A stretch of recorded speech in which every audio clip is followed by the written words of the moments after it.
ദൈവം സഹായിച്ചിട്ട് എനിക്ക് ഇവിടെ എന്റെ ചുറ്റിലുള്ള ആൾക്കാർ അറിയ പോലും ഇല്ല എനിക്ക് കാര്യം. ചുറ്റിലുള്ള ആൾക്കാരൊക്കെ വളരെ എന്താണ് എന്നെ എല്ലാ രീതിയിലും ഹെൽപ്പ് ചെയ്യുന്ന ആൾക്കാരാണ്. ഓക്കെ, അത്രയും ഞാൻ ബുദ്ധിമുട്ടിയിട്ടുണ്ട് നാട്ടിൽ നിന്ന് ഇങ്ങോട്ടേക്ക് കയറി വരുന്ന ടൈമിൽ. ഈ ഒരു ഫ്രോഡിന് എന്താണോ ചെയ്യാൻ പറ്റുക ഇത് മാക്സിമം എനിക്ക് ചെയ്യണമെന്ന്. Hello guys, welcome. വണക്കം. ഒരു പെൺകുട്ടിയുടെ കണ്ണുനീര്, അതും ഈ UK വിസ സ്കാമുമായിട്ട് ബന്ധപ്പെട്ടുള്ള ഒരു സംഭവമാണ്. ഞാൻ ആ ഒരു പെൺകുട്ടി പറയുന്ന സംഭവം 1.5 സ്പീഡിൽ ഇട്ടിട്ട് പോലും ആ സംസാരിക്കുന്ന സംസാരത്തിൻ്റെ അകത്തുള്ള ഒരു തീവ്രത നിങ്ങൾക്ക് കാണാൻ പറ്റും. ഞാൻ കേൾപ്പിക്കാം. അതിനു മുമ്പ് ഒരു കാര്യം, ഇത് ഈ കമൻ്റ് ഇട്ട വ്യക്തി അറിയാൻ വേണ്ടിയിട്ട് മാത്രം ഞാൻ ഈ വീഡിയോയിൽ ഇത് ഉൾപ്പെടുത്തുന്നതാണ്. UK സ്കാം സംസാരിച്ച സമയത്ത് ഇനി വരുന്ന ദിവസങ്ങളിൽ സംസാരിക്കാമെന്ന് വിചാരിച്ചാണ്. എങ്കിലും എനിക്ക് കമൻ്റ് ഇട്ടേക്കുന്ന വ്യക്തി സുമ ഉണ്ണികൃഷ്ണൻ 5341 എന്ന് പറയുന്ന ഒരു ID നിന്നാണ്.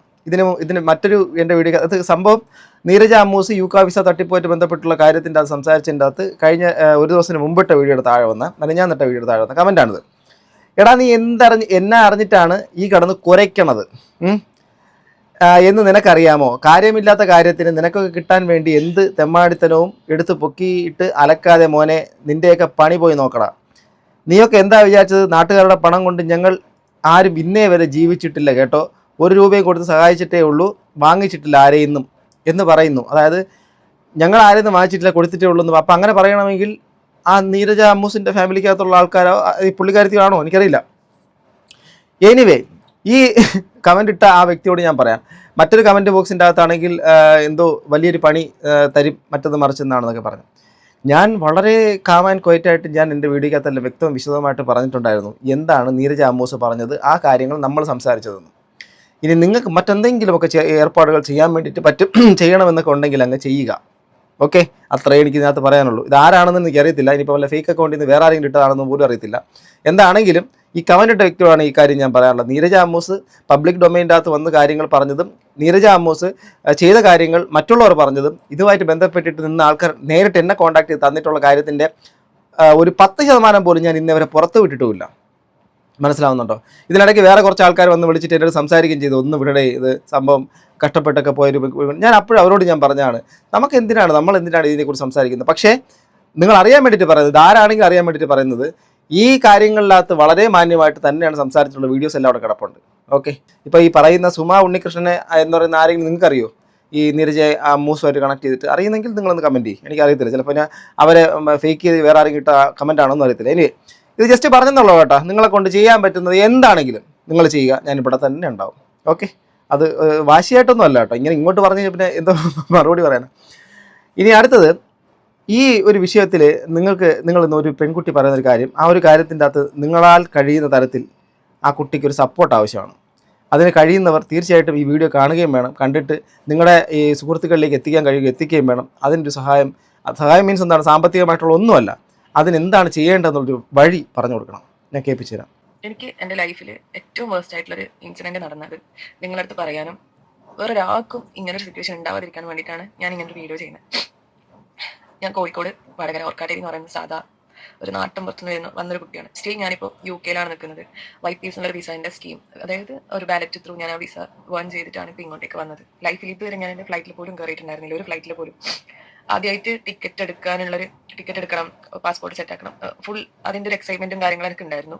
അപ്പോൾ എൻ്റെ കൊളീഗും അത്യാവശ്യം എന്താ പറയുക സിസ്റ്റം ഏജ് ഉള്ള ഒരാൾ, എൻ്റെ മാനേജറായിട്ട് വർക്ക് ചെയ്ത ഒരാൾ റെഫർ ചെയ്തതിൻ്റെ ഭാഗമായിട്ട് ഞാനൊരാളെ മീറ്റ് ചെയ്തു, മീൻസ് കോൾ ചെയ്തു. ആളൊരു ഏജൻസി ത്രൂ ടിക്കറ്റ് കൊടുക്കുന്ന ഒരാളാണ്. ആളുടെ പേര് മിസ്റ്റർ സൂരജ് എന്നാണ്. ആളൊരു ശ്രീലങ്കൻ എയർവേസ് ശ്രീലങ്കൻ ട്രാവൽസ് എന്തോ ചെയ്യുന്ന ഒരാളാണ്. ട്രിവാൻഡ്രം ആണ് ആളുടെ ആ ഒരു. ഈ പേരൊന്ന് നിങ്ങൾ നോട്ട് ചെയ്യണം. നിങ്ങൾക്ക് ആർക്കെങ്കിലും പരിചയം ഉണ്ടെങ്കിൽ ഈ വ്യക്തിയെ നിങ്ങൾ എന്തെങ്കിലും വിസയുമായിട്ട് ബന്ധപ്പെട്ടിട്ടോ അല്ലെങ്കിൽ എന്താ പറയുക ഈ ടിക്കറ്റുമായിട്ട് ബന്ധപ്പെട്ടിട്ടോ ഒക്കെ കോൺടാക്ട് ചെയ്തിട്ടുള്ളവരുണ്ടെങ്കിൽ ദയവായി നിങ്ങളിന്ന് കമൻറ്റ് ബോക്സ് ഇടണം, അല്ലെങ്കിൽ ആ വ്യക്തിയിലേക്ക് ഈ വീഡിയോ ഒന്ന് എത്തിക്കണം.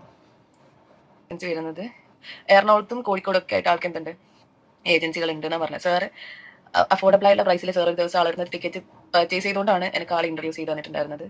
അപ്പം ഞാൻ ആളോട് ചോദിച്ചു, ആൾ പറഞ്ഞ സ്കീം പ്രകാരം അത്യാവശ്യം നല്ല റേറ്റ് ഡിഫറൻസ് ഉണ്ട് ബാക്കിയുള്ളതും തമ്മിൽ. അപ്പം ഞാൻ ഒബ്വിയസ്ലി ഞാൻ അത്രയും ഒരു സാധാരണ ഫാമിലിയിൽ നിന്ന് വരുന്നൊരു കുട്ടിയാണ്. അതുകൊണ്ട് തന്നെ ഏറ്റവും മിനിമം കോസ്റ്റിൽ ടിക്കറ്റ് എടുക്കുക, പുറത്ത് പോകുക എന്നുള്ളത് മാത്രമേ ആലോചിച്ചിട്ടുള്ളൂ.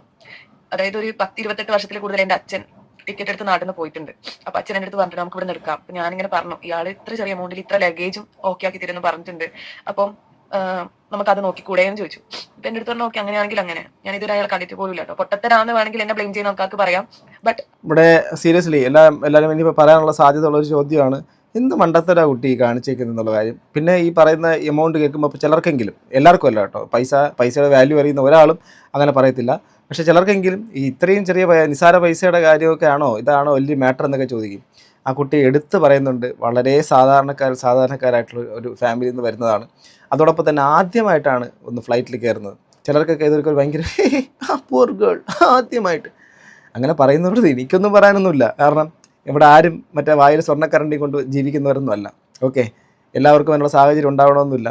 ചില ആൾക്കാർ ജീവിതത്തിൻ്റെ അകത്ത് ഒരു ഘട്ടത്തിലെത്തുന്ന സമയത്ത് അവർക്കിങ്ങനെ പറക്കാനുള്ളൊരു അവസരങ്ങൾ കിട്ടുകയും പറന്നു പോയി കഷ്ടപ്പെടുകയും പിന്നീട് ജീവിതം സുലഭമാക്കുകയും ചെയ്യുന്നവരുണ്ട്. അതിനകത്ത് പെട്ടൊരു കുട്ടിയാണ്. അതുകൊണ്ട് അതിനെ ആ ഒരു തരത്തിൽ കളിയാക്കരുത് എന്നൊരു അപേക്ഷയാണ്. ആളുടെ വോയിസും ആൾ കമ്മ്യൂണിക്കേറ്റ് ചെയ്തൊരു വേയും ഒക്കെ ഞാൻ നിങ്ങൾക്ക് കേൾപ്പിച്ചു തരാം. അപ്പൊ ഇയാൾ എൻ്റെ അടുത്ത് ആ ഒരു ടിക്കറ്റ് ഒരു 1 വീക്ക് ടിക്കറ്റ് ഞാൻ കൺഫേം ചെയ്ത് ഞാൻ ആദ്യം ചെറിയൊരു എമൗണ്ട് കൊടുത്തു, പിന്നെ 15,000 പിന്നെയും കൊടുത്തു. ബാലൻസ് എമൗണ്ട് ഉണ്ട്, ടിക്കറ്റിന്റെ എമൗണ്ട് കംപ്ലീറ്റ് ഞാൻ കൊടുത്തില്ല. 37 ആയിരുന്നു എൻ്റെ അടുത്ത് പറഞ്ഞിട്ടുണ്ടായിരുന്നത്. 30 ഞാൻ കൊടുത്തു. ഇയാൾ എൻ്റെ അടുത്ത് ചോദിച്ചു ഓക്കെ അല്ലേ ഇന്നുകൊണ്ട് വരിക ആവേണ്ട, ടിക്കറ്റ് എങ്ങനെ ബാഗ് എന്തൊക്കെ പാക്ക് ചെയ്യണം, ലഗേജ് എത്ര വേണം, ലഗേജിൽ എന്ത് കൊണ്ടുവരാൻ പറ്റില്ല ഒക്കെ ആളെനിക്ക് പറഞ്ഞിട്ടുണ്ട്. മീൻസ് എൻ്റെ അടുത്ത് ആളെപ്പോഴും കണ്ടിന്യൂസ് ആയിട്ട് പറയുന്ന ഒരു സാധനമാണ്. മോള് എന്റെ കുട്ടീനെ പോലെ തന്നെയാണ്. കാരണം ആദ്യമായിട്ട് പോകുന്നതാണല്ലോ, പുറത്ത് ഒരു യൂറോപ്യൻ കൺട്രിയിൽ ഒറ്റക്ക് ആദ്യമായിട്ട് പോകുന്ന ഒരു കുട്ടിയല്ലേ. അപ്പൊ നമുക്കറിയാം നമ്മൾ ഒരുപാട് സ്റ്റുഡൻസിനൊക്കെ ഇങ്ങനെ ചെയ്യുന്നതാണ്. അപ്പൊ നമ്മൾ എന്ത് ചെയ്യുന്നുണ്ടാവും, ഹെൽപ്പ് ചെയ്യും. ഒരു രീതിയിൽ ഒരു ബുദ്ധിമുട്ട് ഉണ്ടാക്കുന്നതായിരിക്കില്ല. ഒന്നും കൊണ്ട് പേടിക്കണ്ട, ഞാൻ അവിടെ വന്നിട്ട് ഞാൻ കുട്ടീനെ കണ്ടിട്ടാണ് ടിക്കറ്റ് തരുന്നുണ്ടാവുക കയ്യിൽ, അങ്ങനെയൊക്കെ പറഞ്ഞു. ഞാൻ പിന്നെ കണ്ടിന്യൂസ് ആയിട്ട് അച്ഛൻ ചോദിക്കുന്നുണ്ട് എന്തുകൊണ്ട് അയാൾ ടിക്കറ്റിന്റെ കോപ്പി തരാതെ. കോപ്പി ചോദിക്കും. കോപ്പി വയ്ക്കുമ്പോൾ ആൾ പറയും നമുക്ക് ലഗേജ് ഇടയിൽ കിട്ടിയിട്ടില്ല, ഇൻഡിഗോന്റെ ലഗേജ് കിട്ടി, പിന്നെ വേറെ എന്തിന്റെയോ ലഗേജ് കിട്ടിയിട്ടില്ല, അങ്ങനെ ഇങ്ങനെ ഒരുപാട് എക്സ്ക്യൂസ് പറഞ്ഞു. ഞാൻ ഇത് അച്ഛൻ്റെ അടുത്ത് കമ്മ്യൂണിക്കേറ്റ് അച്ഛൻ പറയും അയാളുടെ കോപ്പി അയക്കാൻ പറ. അങ്ങനെ ഞാൻ പോകുന്നതിന്റെ 2ാമത്തെ ദിവസം, അതായത് 2 ദിവസം മുന്നേ ആയിട്ട് ഞാൻ നിങ്ങളോട് ചോദിച്ചപ്പോൾ ആൾ പറഞ്ഞു ഞാൻ ഇന്ന് നൈറ്റ് ഞാൻ അയച്ചു തരാം എന്ന് പറഞ്ഞു. അന്ന് നൈറ്റ് ഞാൻ പിന്നെ ആൾ വിളിച്ചപ്പോൾ പറഞ്ഞു ഞാൻ അയച്ചു തരാം, 1 മിനിറ്റ് ഒന്ന് വെയിറ്റ് ചെയ്യണം കേട്ടോ, പിന്നെ അതിങ്ങനെ പ്രോസസ്സ് നടന്നുകൊണ്ടിരിക്കുകയാണ്. ഞാൻ അന്ന് വെയിറ്റ് ചെയ്തു. നെക്സ്റ്റ് അതായത് പോകുന്നതിന്റെ തലേ ദിവസം ഞാൻ ആളെ വിളിച്ചപ്പോൾ പറഞ്ഞു നിങ്ങൾ അവിടെ എത്തി, അതായത് ഒക്കെ ശരി, ഒക്കെ സെറ്റാണ്, ടിക്കറ്റ് ഒക്കെ സെറ്റ് ആയിട്ടുണ്ട്, ഒന്നും കൊണ്ട് പേടിക്കേണ്ട ആവശ്യമില്ല, നിങ്ങൾ അവിടെ എത്തി, ഞാൻ അവിടെ വന്ന് കാണുന്നുണ്ട്, എനിക്കാണ് പൈസ കൺവേർട്ട് ചെയ്യണം, പൗണ്ടിലേക്ക് കൺവേർട്ട് ചെയ്യേണ്ടതുകൊണ്ട് തന്നെ ആളുടെ സൈഡിൽ അങ്ങനെ ഒരാളുണ്ട്, അത് ചെയ്തു തരാമെന്ന് പറഞ്ഞു. അപ്പൊ ഞാൻ ഓക്കെ പറഞ്ഞു. അപ്പൊ അവിടെ ഹോട്ടലിൽ എത്തി വെയിറ്റ് ചെയ്യാൻ പറഞ്ഞു. അവിടെ എത്തി. ഫ്ലൈറ്റ് 4:30 വൈകിട്ട്. ഞാൻ എത്തി, രാവിലെ ആൾ വിളിച്ചു. ഞങ്ങൾ പുലർച്ചെ എത്തി, ട്രെയിനിന് പോയായിരുന്നു. ഞങ്ങൾ എന്ന് പറയുമ്പോൾ ഞങ്ങൾ മൊത്തത്തിൽ ഒരു 7 പേരുണ്ടായിരുന്നു. എൻ്റെ ഒരു ഫ്രണ്ടിന്റെ ഹോട്ടലായിരുന്നു താമസിച്ചിട്ടുണ്ടായിരുന്നു ആലുവയിൽ. അപ്പോൾ കുറേ ഞാൻ അവിടെ വെയിറ്റ് ചെയ്തു. ആളെ വിളിച്ചു, ഇപ്പോൾ വരാം, ഒരു 10 മിനിറ്റ് ഒന്ന് വെയിറ്റ് ചെയ്യുക, 10 മിനിറ്റ്, ഒരു മണിക്കൂർ, അരമണിക്കൂർ, ഇതിങ്ങനെ പറഞ്ഞ ആൾ നീട്ടി 4:30 വരെ എത്തിച്ചു. 4:30 ഞാൻ വിളിക്കുമ്പോൾ ആൾ പറയുന്നത് ആ ഫ്ലൈറ്റ് ഡിലേ ആണ്. എൻ്റെ 2 ഫ്രണ്ട്സ് എന്നെ സർപ്രൈസ് ചെയ്യാൻ വേണ്ടിയിട്ട്, ഞാനിപ്പോൾ ആൾ അഷി സ്വാതി 2 പേര് എന്ത് ചെയ്തിട്ടുണ്ട്, എന്നെ സർപ്രൈസ് ചെയ്യാൻ വേണ്ടിയിട്ട് എന്തൊക്കെയോ വാങ്ങിച്ച് ആ എയർപോർട്ടിൽ വെയിറ്റ് ചെയ്ത് നിൽക്കുക. ആ അവസ്ഥയൊക്കെ മനസ്സിലാവുന്നുണ്ടോ? ഒരാൾ ജീവിതത്തിൻ്റെ മറ്റൊരു കരയിലേക്ക് ജീവിതം തേടി പോകുന്നൊരു യാത്രയിൽ അത് എല്ലാ പ്രതീക്ഷയോടും കൂടി അവസാന നിമിഷം ആ എയർപോർട്ട് വരെ എത്തി, അത്രയും സമയത്തും വിശ്വസിക്കുന്നു. ആ എയർപോർട്ടിൽ എത്തി, അതിനുശേഷം ആ സുഹൃത്തുക്കളെല്ലാവരും കാണാൻ വേണ്ടി വെയിറ്റ് ചെയ്യുന്നു. ഒരു വല്ലാത്തൊരു ചിലർ പാനിക്കും ആകും. കാരണം ആദ്യമായിട്ട് ഫ്ലൈറ്റ് കയറുന്നു, പിന്നെ അതിനുശേഷം നമ്മുടെ വീടും നാടൊക്കെ വിട്ടിട്ട് വേറെ രാജ്യത്തേക്ക് പോകുന്നു. അവിടെ എന്താവും എങ്ങനെ ആവുമെന്നൊന്നും അറിയത്തില്ല. ഇതെല്ലാം വച്ചുകൊണ്ട് ഒരാൾ പോകാൻ വേണ്ടി നിൽക്കുന്ന സമയത്ത് ആ അവസാന നിമിഷം കൊണ്ടിട്ട് ഉണ്ടാക്കി കൊടുത്തിരിക്കുന്ന ആ ഒരു പരിപാടി ചെയ്തിട്ടുള്ള മഹാനുണ്ടല്ലോ, എന്തൊരു മനുഷ്യനാണോ താൻ. ഇതൊക്കെ കാണുവാണെങ്കിൽ കഷ്ടം. ഈ ഫ്രണ്ടിന്റെ ഹോട്ടലാന്ന് പറഞ്ഞല്ലോ, അവൻ കമ്മ്യൂണിക്കേറ്റ് ചെയ്യുന്നുണ്ട്. അവർക്ക് ടിക്കറ്റ് ആയില്ലടാ എന്തൊക്കെയാ അവൻ വിളിച്ച് പറയുന്നുണ്ട്. അവരവിടുന്ന് ചോദിച്ച് അറിയുമ്പോൾ അവര് പറയുന്നത് ഇയാൾ പറയുന്ന ഫ്ലൈറ്റ് ഇവിടെ ഇല്ല. ഓക്കെ, അവിടെ ബോർഡിങ് സ്റ്റാർട്ട് ചെയ്തിട്ടുണ്ട്. പിന്നെ ഇയാൾ ഏത് ഫ്ലൈറ്റാ പറയുന്നത് എന്നുള്ളത് ഒരുപാട് പ്രാവശ്യം കണ്ടിന്യൂസ് ആയിട്ട് ഞാൻ അടുത്ത് ചോദിച്ചു, ഒന്ന് ക്ലിയർ ആക്കിയിട്ട് ഒന്ന് ടിക്കറ്റ് എടുത്ത് തരും, എനിക്ക് പോകണം. കാരണം എനിക്ക് ഓൾറെഡി ഇവിടെ കുറച്ച് ഇന്റർവ്യൂസ് ഷെഡ്യൂൾ ചെയ്തിട്ടുണ്ടായിരുന്നു, ഇവിടുത്തെ ഫ്രണ്ട്സുമായിട്ട് കണക്ട് ചെയ്ത് അവർ റെഫർ ചെയ്തിട്ട്. ബൈ ദ വേ അയാൾ 1 അല്ല 2 അല്ല 3 ദിവസം ഞങ്ങൾ അവിടെ പിടിച്ചു നിർത്തിച്ചു. അതും ആ വീട്ടില് ആ റൂമില് എന്താ പറയാ, ആ റൂമിന്റെ ഉള്ളിൽ തന്നെ ഇരിക്കുക, ഫുഡ് കഴിക്കാൻ മാത്രം പുറത്തിറങ്ങാം, റൂമിന്റെ ഉള്ളിൽ തന്നെ ഇരിക്കുക. പുറത്തിറങ്ങണ്ട, ഇപ്പൊ ഞാൻ ശരിയാക്കി തരാം, ഒരു 10 മിനിറ്റ് എന്ന് പറഞ്ഞാൽ ഇങ്ങനെ വലിപ്പിച്ച് നിൽപ്പിച്ചു ആള്. ഓക്കെ, സ്റ്റിൽ ഇന്ന് 11-ാം തീയതിയാണ്. ഇന്ന് 11-ാം തീയതി ഈ ഓഗസ്റ്റ് മന്തിൽ പോലും ആൾ എന്ത് ചെയ്തിട്ടില്ല, ആ ഒരു എമൗണ്ട് എനിക്ക് തിരിച്ചു തന്നിട്ടില്ല. ഓക്കെ, ഞാൻ എന്നിട്ട് എന്റെ റിസ്കിൽ എങ്ങനെയാ ടിക്കറ്റ് എടുത്തെന്നുള്ള കാര്യം കൂടെ ഞാൻ എക്സ്പ്ലെയിൻ ചെയ്ത് തരാം. ഒരുപാട് ലേറ്റ് ആയപ്പോൾ അച്ഛനാളെ വിളിച്ച് ഷൗട്ട് ചെയ്ത് ഞങ്ങൾ നിയറസ്റ്റ് ആയിട്ടുള്ള ഏജൻസി പോയി ഇങ്ങനെ സംസാരിച്ചു. അപ്പൊ അവിടുത്തെ ആൾക്കാർ പറഞ്ഞു ഇയാൾ പറയുന്നതൊക്കെ പരസ്പര വിരുദ്ധമായിട്ടുള്ള കാര്യങ്ങളാണ്, ഒക്കെ കള്ളത്തരാണ്. നിങ്ങൾക്ക് ഇപ്പോൾ അവൈലബിൾ ആയിട്ടുള്ള അഫോർഡബിൾ ആയിട്ടുള്ള പ്രൈസിൽ, അഫോർഡബിൾ എന്ന് പറയാൻ പറ്റൂല, ആ ഒരു എമൗണ്ടിൽ കിട്ടുന്നത് ഈ ഒരു ടിക്കറ്റ് മാത്രമാണ്. അപ്പോൾ ഇത് എടുത്തു എന്ന് പറഞ്ഞു. അന്ന് തന്നെ ടിക്കറ്റ് എടുത്തു. നെക്സ്റ്റ് ഡേ മോർണിംഗ് ആയിരുന്നു ഫ്ലൈറ്റ്, 10 മണിൻ്റെ കയറി.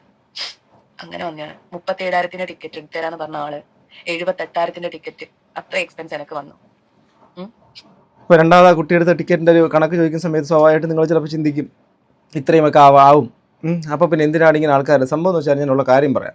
നമ്മുടെ നാട്ടിൽ ഇപ്പോഴും ഈ സ്കാം എന്നുള്ളൊരു പരിപാടി എല്ലാ മേഖലയ്ക്കകത്തും വളരെ തകൃതിയായിട്ട് നടക്കുന്നുണ്ട്. അതിൻ്റെ കാരണം എന്ന് വെച്ച് കഴിഞ്ഞാൽ ആൾക്കാരുടെ ഈ വിവരമില്ലായ്മയെക്കാട്ടിലപ്പുറം ആൾക്കാരുടെ എന്താ പറയുക ചില തരത്തിൽ ചില സമയത്തുള്ള അവരുടെ സാമ്പത്തികമില്ലായ്മ തന്നെയാണ്. ചിലയിടത്തെങ്കിലും അവരുടെ എന്ന് വെച്ചാൽ അവർക്ക് അത്രത്തോളം പൈസ മുടക്കാനില്ലാത്തൊരു സാഹചര്യം വരുമ്പോൾ ചെറിയ ഇത്ര എമൗണ്ട്, പിന്നെ വിദേശ രാജ്യങ്ങളിലേക്ക് മക്കളെ കടത്തിവിടാൻ താല്പര്യമുണ്ട്, പക്ഷേ നേരായ രീതിയിലൊക്കെ കൊണ്ടുപോകാൻ വേണ്ടിയിട്ട് പറ്റത്തില്ല. അതുകൊണ്ട് വേറെ അറിയുന്ന ആൾക്കാരൊക്കെ നമ്മുടെ നീരജ് ആമൂസിനെ പോലെയൊക്കെയുള്ള സ്റ്റോറിയൊക്കെ ഇടുമ്പോൾ കുട്ടി നമുക്കറിയാമല്ലോ, അപ്പോൾ അത് നല്ല സേഫ് ആയിരിക്കും എന്നൊക്കെ വിചാരിച്ചിട്ട് ആ വിശ്വാസത്തിനെയാണ് ഇവർ ശരിക്കും പറഞ്ഞാൽ വിൽക്കുന്നതും അതിനെയാണ് ചതിക്കുന്നതും വഞ്ചിക്കുന്നതും. അവിടെ പെട്ടുപോകുന്നവർ പെട്ടുപോയതിന് ശേഷം അല്ലാതെ മനസ്സിലാക്കാൻ വേണ്ടിയിട്ട് പറ്റത്തില്ല. ഈ അടുത്ത കാലത്ത് ഞാൻ ഒരു വീഡിയോ ഉണ്ടായിരുന്നു. അതിനകത്ത് പുള്ളിക്കാരനാണ് ഫാമിലേക്ക് കുറേ ആട് വാങ്ങാൻ വേണ്ടിയിട്ട് കുറേ പൈസ കുറേ ടീമിന് കൊടുത്തു. വണ്ടി ഇടയ്ക്ക് വന്നുകൊണ്ടിരുന്ന സമയത്ത് പോലീസ് പിടിച്ചു, ചെക്കിങ്ങിൽ പിടിച്ചു. അതുകൊണ്ട് കുറച്ച് പൈസ ഇട്ട് തരണമെന്നൊക്കെ പറഞ്ഞ് അങ്ങനെ കുറേ പൈസയൊക്കെ ഇട്ട് കൊടുത്ത് ഏതാണ്ട് ലക്ഷക്കണക്കിന് രൂപ പോയതിന് ശേഷം ആ വ്യക്തിയെ ഈ സ്ഥലത്ത് രാജസ്ഥാനിൽ പോയിട്ട് ആ സ്ഥലം പിന്നെ കണ്ടെത്തി വേറെ ആൾക്കാരുടെ സഹായത്തോടുകൂടി ആ പൈസയൊക്കെ തിരിച്ചു വാങ്ങിപ്പിച്ചു.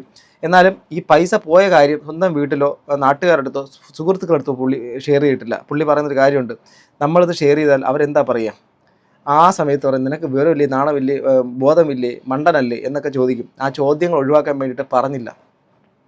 പക്ഷേ പുള്ളി ഈ കാര്യം ചെയ്തതിൻ്റെ കാര്യം എന്താ, അതിനകത്ത് കുറച്ച് ലാഭം കിട്ടുമെന്നുള്ള കാരണം കൊണ്ടാണ്. അതാ പറഞ്ഞത്, മനുഷ്യൻ ചില സമയങ്ങളിൽ ചെന്ന് പെട്ടുപോകുന്നതിൻ്റെ കാരണം അവരുടെ പൂർണ്ണമായിട്ടും അവരുടെ ചില സമയത്ത് കൺട്രോളിലല്ലാത്ത ചില ചിന്തകളുടെ ഭാഗമായിട്ടാണ്. അത് മാത്രമല്ല, ഈ പൈസ അറേഞ്ച് ചെയ്യാൻ ഞാൻ പെട്ട ബുദ്ധിമുട്ട് എനിക്ക് എൻ്റെ ഫാമിലിക്ക് മാത്രമേ അറിയൂ. അത് തരാനായിട്ട് വില്ലിംഗ് ആയിട്ട്, കാരണം ഈ ഒരു സിറ്റുവേഷൻ അറിഞ്ഞ എൻ്റെ സാർ ആണെങ്കിൽ കൂടെ ആളെടുത്തായിരുന്നു ഞാനിത് ചോദിച്ചിട്ടുണ്ടായിരുന്നത്, എൻ്റെ കൂടെ നിന്നിട്ടുണ്ട്. അങ്ങനെ കുറച്ച് ആൾക്കാരിലോണ്ട് മാത്രം എനിക്ക് ആ ടിക്കറ്റ് എടുക്കാനും പറ്റി, എനിക്ക് ഇവിടെ വരാനും പറ്റി. ഇങ്ങനത്തെ ഇത്രയും മോശമായിട്ടുള്ള സർവീസ് ചെയ്യുന്ന ഈ ഒരാൾക്ക് എനിക്ക് എന്താണ് മീൻസ് ലീഗലി ഞാൻ പോലീസ് സ്റ്റേഷനിൽ കംപ്ലൈന്റ് ചെയ്തിട്ടുണ്ട്. എൻ്റെ അമ്മയും ബ്രദറും ഇതിനുവേണ്ടി ഒരുപാട് നടന്നിട്ടുണ്ട്. പോലീസുകാരെ പോലും മൂക്ക് മുട്ടിക്കുന്ന രീതിയിൽ ആള് സംസാരിച്ച് കയ്യിലെടുക്കുന്നുണ്ട്. വളരെ സമർത്ഥനാന്ന് പറഞ്ഞാൽ മോശപ്പെട്ട രീതിയിലുള്ള ഒരു സമർത്ഥൻ. ഓക്കെ, കുബുദ്ധി എന്ന് വേണേൽ പറയാം. എനിക്ക് എന്താണ് ഏത് രീതിയിലാണ് എനിക്ക് ആളെ ലീഗലി എനിക്ക് മൂവ് ചെയ്യാൻ പറ്റുക എന്നുള്ളത്. ഇപ്പം കൺസ്യൂമർ കോർട്ടിൽ റിപ്പോർട്ട് ചെയ്യുക അങ്ങനെയൊക്കെ പറയുന്നുണ്ട്, പക്ഷെ പ്രോപ്പർ വേ എനിക്ക് അറിയില്ല. പറഞ്ഞുതരാൻ ആർക്കെങ്കിലും പറ്റുകയാണെങ്കിൽ ഒന്ന് മാക്സിമം ഇതൊന്ന് ഷെയർ ചെയ്യുക. ഈ കുട്ടിയുടെ ആവശ്യം ഇതാണ്. അതായത് ഇങ്ങനെ ഈ കുട്ടിയെ ചീറ്റ് ചെയ്തിട്ടുണ്ട്. ഈ കുട്ടിക്ക് എന്ത് തരത്തിലുള്ള ആക്ഷൻ എടുത്തിട്ട് ഈ ആൾക്കെതിരെ ഒരു സംഭവം ചെയ്യാൻ വേണ്ടിയിട്ട് പറ്റും എന്നുള്ളതാണ് ആ കുട്ടി ചിന്തിക്കുന്നതും അത് ആലോചിക്കുന്നതും. അതിന് വേണ്ടിയിട്ടാണ് ഈ വീഡിയോ ഇട്ടത്. ഇറ്റ്സ് മീ ഹൃദ്യ എന്ന് പറയുന്നൊരു ചാനലാണ്, മനസ്സിലാവുന്നുണ്ട്. അപ്പം ഇത് 2 വീക്സിലേക്കോ ആ ഒരു ഇട്ട വീഡിയോ ആണ് ഞാനിപ്പോൾ എടുത്ത് റിയാക്ട് ചെയ്യുന്നത്. കാരണം ആ കുട്ടി നേരിട്ട് എൻ്റെ അടുത്തൊന്ന് സംസാരിച്ചു. എനിക്ക് അയച്ചു തന്നു, ചേട്ടാ ഞാനിങ്ങനെ സംഭവത്തിൽ പെട്ടുപോയി, എനിക്കിതിൽ എന്തെങ്കിലും തരത്തിൽ ഇത് ഹെൽപ്പ് ചെയ്ത് തരാൻ പറ്റും. ഹെൽപ്പ് മീൻസ് വാട്ട്, ഇതുപോലെ എന്താണ് അവർക്ക് മുന്നോട്ട് ഇതിനെക്കുറിച്ച് എന്താ ചെയ്യാൻ വേണ്ടിയിട്ട് പറ്റും. ഇങ്ങനെ പച്ചയ്ക്ക് പറ്റിച്ചല്ലോ, അപ്പോൾ അതിനുള്ള എന്താണോ ലീഗലായിട്ടുള്ള കാര്യങ്ങൾ ചെയ്യാൻ വേണ്ടിയിട്ട് പറ്റുക. അതുകൊണ്ട് നിങ്ങളടുത്ത് ഞാൻ പറയുകയാണ്, കുട്ടിക്ക് ഇനി വേണ്ടത് അത് പറയും. അത് നിങ്ങളെ കൊണ്ട് കഴിയുന്നവരുണ്ടെങ്കിലും അറിയുന്നവരുണ്ടെങ്കിലും അതിനെക്കുറിച്ചുള്ള വിവരവും വിദ്യാഭ്യാസവും അതിനുള്ള ധാരണയുള്ളവരുണ്ടെങ്കിൽ ദയവായി ഒന്ന് കമൻറ്റ് ചെയ്തിട്ടാണെങ്കിൽ അങ്ങനെ പറയുക. അല്ലാതെയാണെങ്കിൽ അത് തീർച്ചയായിട്ടും നിങ്ങൾ എൻ്റെ അടുത്ത് വന്ന് ഇതിൻ്റെ കുട്ടിയുടെ ഡീറ്റെയിൽസ് ചോദിച്ചാൽ ഞാൻ ആ ഐഡിയ മറ്റുള്ള കാര്യങ്ങളൊക്കെ തരാം. ഞാൻ നിങ്ങൾ അവരെ കമ്മ്യൂണിക്കേറ്റ് ചെയ്തിട്ട് അതിന് സൊല്യൂഷൻ ഉണ്ടാക്കി കൊടുക്കുക പ്ലീസ്. നിങ്ങൾക്ക് പറ്റുന്ന കാര്യങ്ങൾ ഒന്ന് കമന്റ് ചെയ്ത് തരാം. എന്താണ് ഞാൻ ചെയ്യേണ്ടത് എൻ്റെ സൈഡിൽ നിന്ന്, ഇവിടെ നിനക്ക് ചെയ്യാൻ പറ്റുന്നതിന്റെ മാക്സിമം ഞാൻ ചെയ്യും. കാരണം അത്രയും ഞാൻ സ്ട്രഗിൾ ചെയ്തിട്ടുണ്ട്. സ്റ്റിൽ ഞാൻ വർക്ക് ചെയ്യുന്നത് ഇവിടെ ഞാൻ ഓക്കെയാണ്. ഞാൻ സ്റ്റേ ചെയ്യുന്ന സ്ഥലങ്ങളും കാര്യങ്ങളും ദൈവം സഹായിച്ചിട്ട് എനിക്ക് ഇവിടെ എന്റെ ചുറ്റിലുള്ള ആൾക്കാർ അറിയ പോലും ഇല്ല എനിക്ക് കാര്യം. ചുറ്റിലുള്ള ആൾക്കാരൊക്കെ വളരെ എന്താണ് എന്നെ എല്ലാ രീതിയിലും ഹെൽപ്പ് ചെയ്യുന്ന ആൾക്കാരാണ്. ഓക്കെ, അത്രയും ഞാൻ ബുദ്ധിമുട്ടിയിട്ടുണ്ട് നാട്ടിൽ നിന്ന് ഇങ്ങോട്ടേക്ക് കയറി വരുന്ന ടൈമിൽ. ഈ ഒരു ഫ്രോഡിന് എന്താണോ ചെയ്യാൻ പറ്റുക ഇത് മാക്സിമം എനിക്ക് ചെയ്യണമെന്നുണ്ട്. കാരണം അത്ര ബുദ്ധിമുട്ടിയിട്ടുണ്ട്. ഓരോരുത്തരും ജോലി ചെയ്യാണ്ടാണ് എന്റെ കൂടെ അവിടെ നിന്നിട്ടുള്ളത്. ഇയാൾ കാരണം അച്ഛൻ എടുത്ത ടിക്കറ്റ് പോസ്റ്റ്പോൺ ചെയ്യേണ്ട വന്നു. അതിൽ എക്സ്ട്രാ ചാർജ് 8,000+ വന്നിട്ടുണ്ട്. ഒക്കെ പൈസയുടെ നഷ്ടം ഉണ്ടായത്. അപ്പൊ എനിക്കിത് മീറ്റ് ചെയ്യണമെങ്കിൽ ഞാൻ ഇവിടെ എന്തായാലും കഷ്ടപ്പെടാനുള്ള കാര്യം ഉറപ്പാണ്. കഷ്ടപ്പെട്ട് പൈസ ഉണ്ടാക്കി മീറ്റ് ചെയ്യാൻ എനിക്ക് പറ്റാണ്ടെന്നുള്ള അതിനുള്ള കോൺഫിഡൻസ് എനിക്കുണ്ട്. ബട്ട് അയാൾ ചെയ്തു വെച്ച കാര്യങ്ങൾ എന്തായാലും അയാൾ എന്ത് ചെയ്യണം, ആ എക്സ്പെൻസ് അയാൾ തന്നെ മീറ്റ് ചെയ്യണം. അതിന് എന്നെ കൊണ്ട് ചെയ്യാൻ പറ്റുന്നതിന്റെ മാക്സിമം എനിക്ക് ചെയ്യണമെന്നുണ്ട്. അതിന് എന്നെ ഒന്ന് ഹെൽപ്പ് ചെയ്യാൻ വേണ്ടിയിട്ടാണ് ഞാനിപ്പോൾ ഇങ്ങനെ ഒരു വീഡിയോ ചെയ്യുന്നത്. നിങ്ങൾക്ക് പറ്റുകയാണെങ്കിൽ ഏത് രീതിയിൽ എനിക്ക് അയാൾക്ക് എതിരെ കംപ്ലൈന്റ് ചെയ്യാൻ പറ്റും എന്നുള്ളത് ഒന്ന് പറഞ്ഞുതരാണെങ്കിൽ ഒരുപാട് ഹെൽപ്ഫുൾ ആയിരിക്കും. Thank you all. ഇത് മനസ്സ് വേദനിച്ചിട്ടൊരു കുട്ടി കരഞ്ഞ് കണ്ണുനീരിൽ കുളിച്ചതെന്ന് പറഞ്ഞൊരു വീഡിയോ. അത് 1.5 സ്പീഡിലാണ് ഞാനത് ഇട്ടത്. എന്നിട്ട് പോലും നിങ്ങൾക്ക് ആ ഒരു ഇത് ഫീൽ ചെയ്തിട്ടുണ്ടായിരിക്കും. അപ്പോൾ ആ കുട്ടി എത്രമാത്രം പതുക്കെ സംസാരം ഇടറിയായിരിക്കും അത് പറഞ്ഞിട്ടുണ്ടെന്നുള്ള കാര്യം ചിന്തിക്കുക. അതുകൊണ്ട് എനിക്ക് നിങ്ങളുടെ അടുത്ത് ചോദിക്കാനുള്ളത് ഈ ഒരു കാര്യത്തിൻ്റെ അകത്ത് ആ കുട്ടിയുടെ പൈസ ചിലപ്പോൾ നിങ്ങൾ ചിന്തിക്കുന്നത് പോലെ ചെറിയൊരു എമൗണ്ട് അല്ലേ ഇതിനൊക്കെ എന്തിനാ ഇങ്ങനെയെന്ന് പറഞ്ഞു. പക്ഷേ ഈ ചെറിയ എമൗണ്ട് പലരിൽ നിന്നും ആകുമ്പോഴേക്കും എന്തുമാത്രം വലിയ എമൗണ്ടായിട്ട് മാറുമെന്ന് ചിന്തിക്കുക. ഇനിയും നാളെ കുറേ ആൾക്കാർ ഇതുപോലെ വളരെ പാവപ്പെട്ട കഷ്ടപ്പെട്ട് അവർ ഇങ്ങനെ കൊണ്ട് പൈസ കൊടുക്കുമ്പം അവരെയും പറ്റിച്ച് കഴിഞ്ഞാൽ ഇത് ഇങ്ങനെ സ്വൈര്യവിഹാരം നടത്തും. ഇങ്ങനെയുള്ള ആൾക്കാരൊക്കെ കൂട്ട് വീണം. അപ്പം എന്ത് തരത്തിലുള്ള കാര്യങ്ങൾ നടപടികൾ പോകാൻ പറ്റും എന്നുള്ള കാര്യം കൂടെ നിങ്ങൾ പറയുമെങ്കിൽ വളരെ ഉപകാരമായിരിക്കും. എന്തായിരുന്നാലും നമ്മുടെ നാട്ടിൽ ഇത് നിർബാധം തുടർന്നുകൊണ്ടേയിരിക്കുകയാണ്. എന്താ ചെയ്യുക?